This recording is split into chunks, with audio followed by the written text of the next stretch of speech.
فبأي آلاء ربكما تكذبان. مولانا ابو الحسن علی ندوی رحمۃ اللہ علیہ کو ضرور پڑھو. ہندوستان میں ایک عالم گزرے ہیں, کیا نام ہے؟ مولانا ابو الحسن علی ندوی, جن کا ندوۃ العلماء تھا. بہت زیرک عالم تھے وہ. انہوں نے جو 100 سال پہلے پیش گوئیاں کی تھی نا, آج وہ پوری ہو رہی ہیں. انہوں نے کہا تھا مسلمان اگر سائنس اور ٹیکنالوجی کی طرف اور جدید ذرائع کو اگر استعمال نہیں کرے گا, یہ دھکے کھائے گا مستقبل میں. بہت سے لوگوں نے ان کی مخالفت کی تھی, لیکن آج ان کی پیش گوئیاں پوری ہو رہی ہیں, وہی باتیں پوری ہو رہی ہیں. جب عربوں کی لڑائی ہوئی تھی نا اسرائیل سے, تو انہوں نے پہلے کہہ دیا تھا کہ عربوں کو شکست ہوگی اس میں. حالانکہ عرب بہت بڑی تعداد میں تھے. انہوں نے کہا عرب ہار جائیں گے جنگ. لوگ بڑے حیران ہو رہے تھے, بھائی کیسے ہار جائیں گے, عربوں کے پاس تو ایمان ہے اور اللہ اکبر کے نعرے ہیں, نمازیں ہیں, تہجد, اور ماتھے پہ کیا ہیں؟ محراب. اور وہ اس وقت کے عرب آج کے رونے والے, شہادت کے جذبے سے سرشار, ہر ایک کا جذبہ تھا میں شہید ہوں, تعداد بھی بہت. انہوں نے کہہ دیا تھا کہ جیتے گا کون؟ بولو بھائی اسرائیل. جیت گیا اسرائیل, ٹھیک ہے نا. بہت زیادہ نقصان ہوا تھا عربوں کو. پھر انہوں نے جو اس پہ ان کے تبصرہ تھا نا, انہوں نے کہا کہ جہاں صورت کا مقابلہ حقیقت سے ہوگا, فتح کس کی ہوگی؟ حقیقت کی. فرمایا یہاں صورت ہے, دیکھنے میں بہت ہیں, نعرے بہت ہیں, سب کچھ ہے, اس کے پاس تیاری ہے جنگ کی, ان کے پاس جنگ کی تیاری نہیں ہے, جنگ کے نعرے ہیں. جیسے میرے پاس تلوار ہے, بارڈر پہ جانے کا جذبہ ہے, گھوڑا منگوا سکتا ہوں میں, لیکن اگر میں بارڈر پہ اس جذبے کے ساتھ پہنچ جاؤں, لڑ لوں گا نہیں بھائی. یہ باتیں میں تبھی میں نے جب یہ کہہ رہا تھا نا تلوار لے کے دل چاہ رہا ہے کہ میں بارڈر پہ جاؤں, تو اس وقت میں نے فوراً ایک جملہ کہا تھا کہ باتیں کرنے پر گورنمنٹ کی طرف سے کوئی پابندی نہیں ہے. یہ میں نے اس لیے کہا تھا کہ جاؤں گا نہیں, میں جانے کا جب موڈ ہوگا تو پھر پہلے آرمی جوائن کروں گا, 1 سال کی ٹریننگ لوں گا, بم چلانا سیکھوں گا, توپیں چلانا سیکھوں گا, ٹھیک ہے نا. وہ جو پوری ٹریننگ دیتے ہیں وہ سیکھوں گا, اس کے بعد جا کے بولوں گا کہ بھائی میری بارڈر پہ تشکیل کرو. تو اور آپ بھی ایسی حماقت نہ کریں. ارطغرل ڈرامے دیکھ دیکھ کے لوگ گھوڑے ووڑے نا, ایک آدمی کو دکھایا, لوگ پتہ نہیں کیا کیا مزاحیہ چیزیں بناتے ہیں, گدھے پہ بیٹھا ہوا ہے, 2 طرف تلواریں لے کے نا. انہوں نے بتایا یہ ڈرامے کا اثر ہے. تو انہوں نے پہلے کہہ دیا تھا کہ فتح کس کو ہوگی؟ اسرائیل. انہوں نے کہا وہ تیاری ہے بھائی, یہاں تہجد ہے, روزے بھی ہیں, شہادت کا جذبہ بھی ہے. اتنا کافی ہوتا تو اعدوا لهم ما استطعتم من قوہ, جو قرآن نے کہا کہ دشمن کے خلاف قوت اکٹھی کرو. اور پھر ہم تو ہر چیز میں تعویل کرتے ہیں نا. قرآن میں اللہ نے کیا کہا ہے؟ ایمان والو جنگ لڑنے میں نا دشمن کے خلاف کیا بناؤ؟ اپنے آپ کو پاورفل کرو.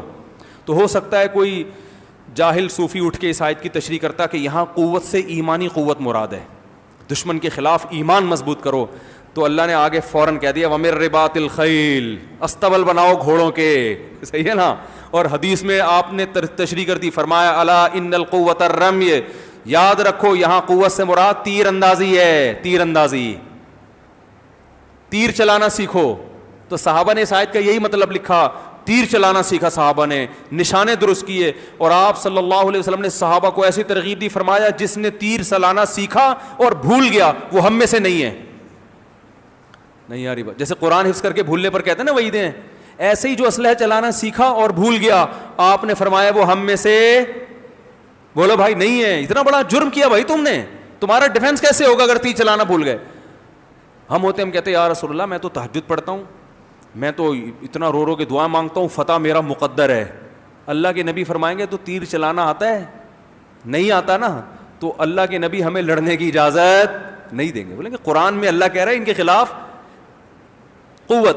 لوگ بدر کا واقعہ بیان کرتے ہیں, اس میں کہاں قوت تھی؟ وہ معجزہ تھا. معجزوں پر حکم کا مدار نہیں ہوتا, وہ تو اتفاقی لڑائی تھی جو اللہ نے کروا دی.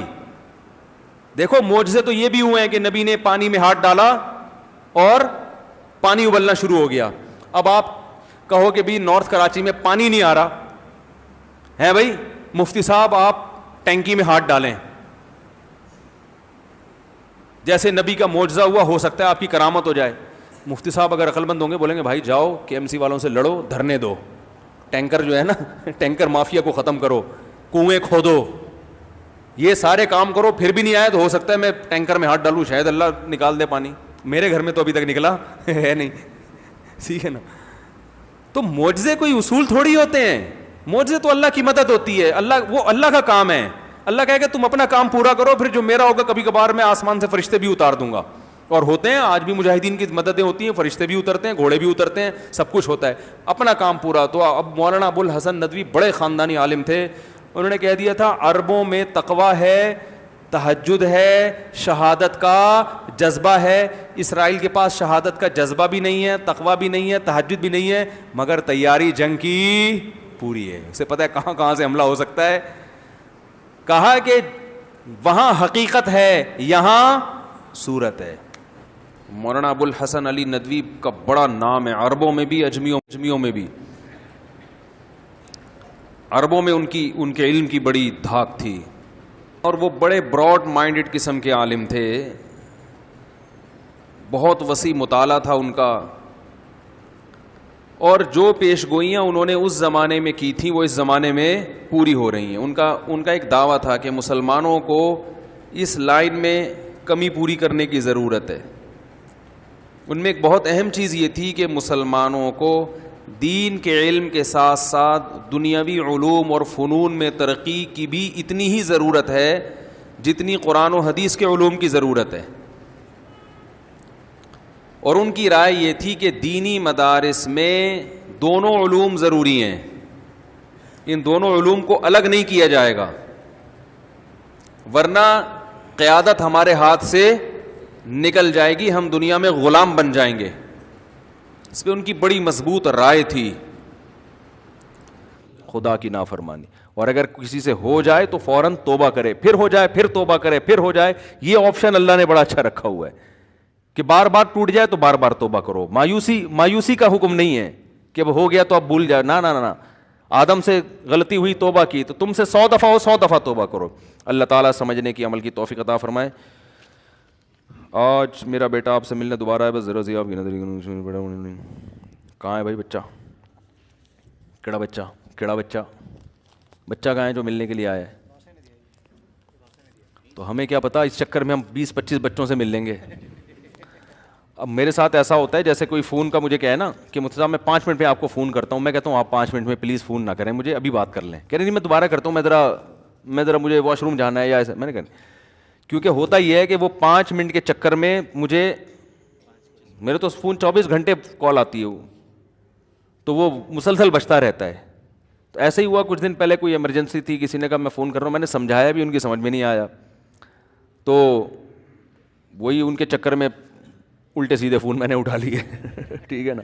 آپ کہہ سکتے ہیں نمبر سیو کر لو, تو وہ نمبر سیو کرنے میں پھر یہ ہوتا ہے کہ ڈیلیٹ کرنا بھول جاتا ہے بعض دفعہ, پھر سیو ضرورت نہیں ہوتی نا ہر آدمی کا نمبر سیو کرنے کی.